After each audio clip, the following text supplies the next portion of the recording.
आइए भक्तों, पढ़ते हैं दुर्गा सप्तशती का 12वां अध्याय, जिसमें देवी चरित्रों के पाठ का महात्म्य है। देवी चरित्रों के पाठ का महात्म्य है। तो आइए पढ़ते हैं। जय माता दी, जय माता दी। आप लोग ध्यान से सुनते रहिएगा और जय माता दी, जय माता दी मन में बोलते रहिएगा। माता रानी सभी लोगों का कल्याण करें, सभी का दुख दरिद्रता दूर करें। मैं इन्हीं भावनाओं के साथ में आप सभी को सुना रही हूँ दुर्गा सप्तशती का 12वां अध्याय, जिसमें देवी के चरित्रों के पाठ का महात्म्य है। तो आप लोग ध्यान पूर्वक सुनते रहिए। जय माता दी, जय माता दी, जय माता दी। प्रेम से बोलो जय माता, सारे बोलो जय माता दी, जय माता दी, जय माता दी।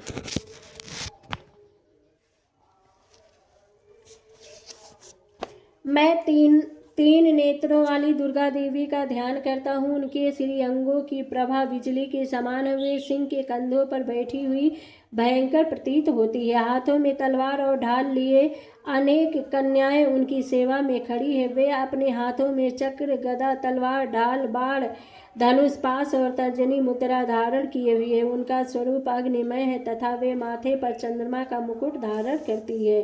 देवी बोली, देवताओं, जो एकाग्रचित्त होकर प्रतिदिन इन स्तुतियों से मेरा स्तमन करेगा, उसकी सारी बाधा मैं निश्चय ही दूर कर दूंगी।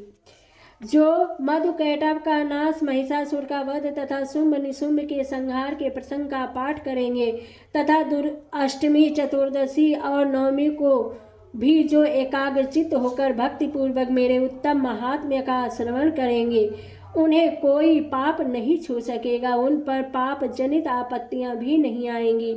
उनके घर में कभी दरिद्रता नहीं होगी तथा उनको कभी प्रेमी जनों के विछोह का कष्ट भी नहीं भोगना पड़ेगा।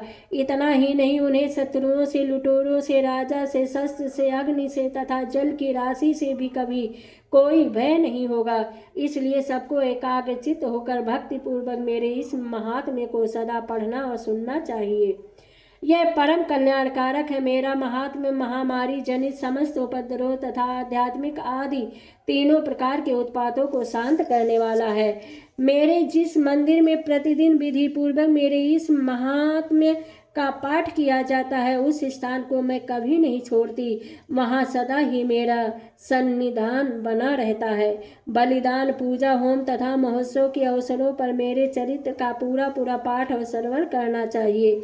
ऐसा करने पर मनुष्य विधि को जानकर या बिना जाने भी मेरे लिए जो बलि, पूजा या होम आदि करेगा, उसे मैं बड़ी प्रसन्नता के साथ ग्रहण करूंगी। शरत काल में जो वार्षिक महापूजा की जाती है, उस अवसर पर जो मेरे इस महात्म्य को भक्ति पूर्वक सुनेगा, वह मनुष्य मेरे प्रसाद से सब बाधाओं से मुक्त तथा धन, धान्य एवं पुत्र से संपन्न होगा। इसमें तनिक भी संदेह नहीं है। मेरे इस महात्म्य से मेरे प्रादुर्भाव की सुंदर कथाएं तथा युद्ध में मेरे किए हुए मेरे पराक्रम सुनने से मनुष्य निर्भय हो जाता है। मेरे महात्म्य का श्रवण करने वाले पुरुषों के शत्रु नष्ट हो जाते हैं, उन्हें कल्याण की प्राप्ति होती है तथा उनका कुल आनंदित रहता है। सर्वत्र शांति, कर्म में बुरे स्वप्न दिखाई देने पर तथा ग्रह जनित भयंकर पीड़ा उपस्थित होने पर मेरा महात्म्य श्रवण करना चाहिए। इससे सब विघ्न तथा भयंकर ग्रह पीड़ाएं शांत हो जाती हैं और मनुष्यों द्वारा देखा हुआ दुस्वप्न शुभ स्वप्न में परिवर्तित हो जाता है। बाल ग्रहों से आक्रांत हुए बालकों के लिए यह महात्म्य शांतिकारक तथा मनुष्यों के संगठन में फूट होने पर यह अच्छी प्रकार मित्रता कराने वाला होता है। यह महात्म्य समस्त दुराचारियों के बल का नाश करने वाला है। इसमें पाठ मात्र से राक्षसों, भूतों और पिशाचों का नाश हो जाता है। मेरा यह सब महात्म्य मेरे सामीप्य की प्राप्ति करने वाला है। पशु, पुष्प, अर्घ्य, धूप, दीप, गंध आदि उत्तम सामग्रियों द्वारा पूजन करने से, ब्राह्मणों को भोजन कराने से, होम करने से, प्रतिदिन अभिषेक करने से, नाना प्रकार के अन्य भोगों का अर्पण करने से तथा दान देने आदि से 1 वर्ष तक जो मेरी आराधना की जाती है उससे मुझे जितनी प्रसन्नता होती है उतनी प्रसन्नता मेरे इस उत्तम चरित्र का एक बार श्रवण करने मात्र से हो जाती है। यह महात्म्य श्रवण करने पर पापों को हर लेता है और आरोग्य प्रदान करता है। मेरे प्रादुर्भाव का कीर्तन समस्त भूतों से रक्षा करता है तथा मेरे युद्ध विषयक चरित्र दुष्ट दैत्यों का संहार करने वाला है। इसके श्रवण करने पर मनुष्यों को शत्रु का भय नहीं रहता। देवताओं, तुमने और महर्षियों ने जो मेरी स्तुति की है तथा ब्रह्मा जी ने जो स्तुतियाँ की है वे सभी कल्याणमयी बुद्धि प्रदान करती है। वन में, सोने मार्ग में अथवा दावानल में गिर जाने पर, निर्जन स्थान में लुटेरों के दाव में पड़ जाने पर या शत्रुओं से पकड़े जाने पर अथवा जंगल में सिंह, व्याघ्र या जंगली हाथियों के पीछा करने पर, कुपित राजा के आदेश से वध या बंधन के स्थान पर ले जाए जाने पर, अथवा महासागर में नाव पर बैठने के बाद भारी तूफान से नाव के डगमग होने पर और अत्यंत भयंकर युद्ध में शत्रुओं का प्रहार होने पर, अथवा वेदना से पीड़ित होकर किम बहुना सभी भयानक बाधाओं के उपस्थित होने पर जो मेरे इस चरित्र का स्मरण करता है वह मनुष्य संकट से मुक्त हो जाता है। मेरे प्रभाव से सिंह आदि हिंसक जंतु नष्ट हो जाते हैं तथा लुटेरे और शत्रु भी मेरे चरित्र का स्मरण करने वाले पुरुषों से दूर भागते हैं।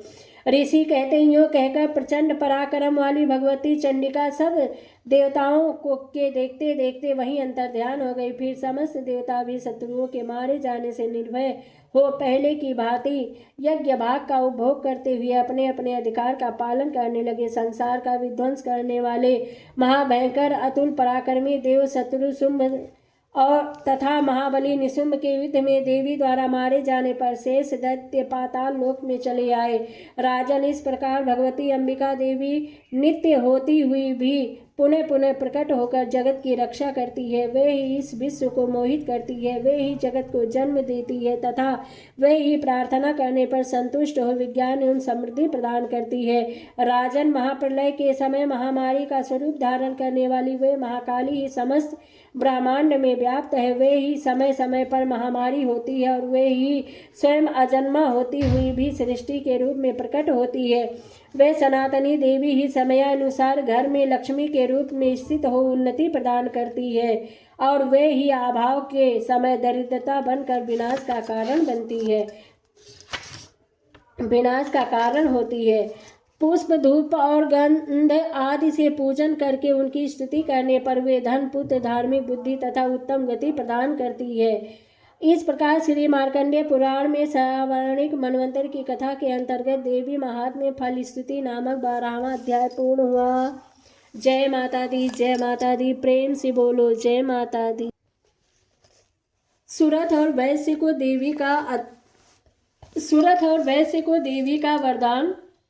दुर्गा सप्तशती का त्रयोदश अध्याय पढ़ते हैं हम लोग, जिसमें देवी ने सूरत और वैश्य को वरदान दिया है, जो उदय काल के सूर्य मंडल की कांति धारण करने वाली है, जिनके 4 भुजाएं और 3 नेत्र हैं तथा जो अपने हाथों में पास, अंकुश, वर एवं अभय की मुद्रा धारण किए रहती है, उन शिवा देवी का मैं ध्यान करता हूँ। ऋषि कहते हैं, राजन, इस प्रकार मैंने तुमसे देवी के उत्तम महात्म्य का वर्णन किया जो इस जगत को धारण करती है। उन देवी का ऐसा ही प्रभाव है, वे ही विद्या उत्पन्न करती है। भगवान विष्णु की महामाया स्वरूपा उन भगवती के द्वारा ही तुम ये वैश्य तथा अनन्य विवेक जन मोहित होते हैं हुए हैं तथा आगे भी मोहित होंगे। महाराज, तुम उन्हीं परमेश्वरी की शरण में जाओ। आराधना करने पर वे ही मनुष्यों को भोग, स्वर्ग तथा मोक्ष को प्रदान करती है।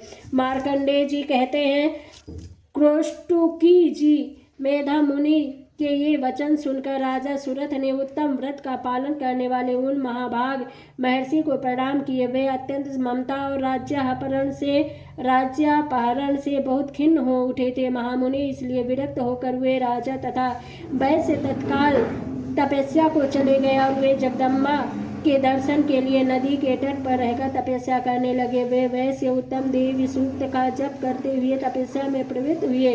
वे दोनों नदी के तट पर देवी की मिट्टी की मूर्ति बनाकर पुष्प, धूप और हवन आदि के द्वारा उनकी आराधना करने लगे।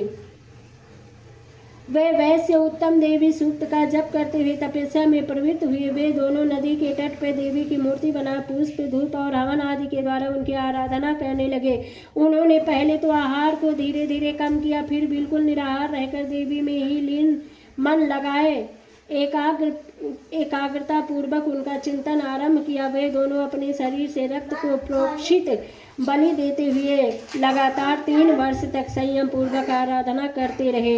इस पर प्रसन्न होकर जगत को धारण करने वाली चंडिका देवी ने प्रत्यक्ष दर्शन देकर कहा। देवी बोली, राजन तथा अपने कुल को आनंदित करने वाले वैश्य, तुम लोग जिस वस्तु की अभिलाषा करती हुए मुझसे मांगो, मैं संतुष्ट होकर अतः तुम्हें सब कुछ दूंगी। मार्कंडेय जी कहते हैं, तब राजा ने दूसरे जन्म में नष्ट न होने वाला राज्य मांगा तथा इस जन्म में भी शत्रुओं की सेना को बलपूर्वक नष्ट करके पुनः अपना राज्य प्राप्त कर लेने का वरदान मांगा।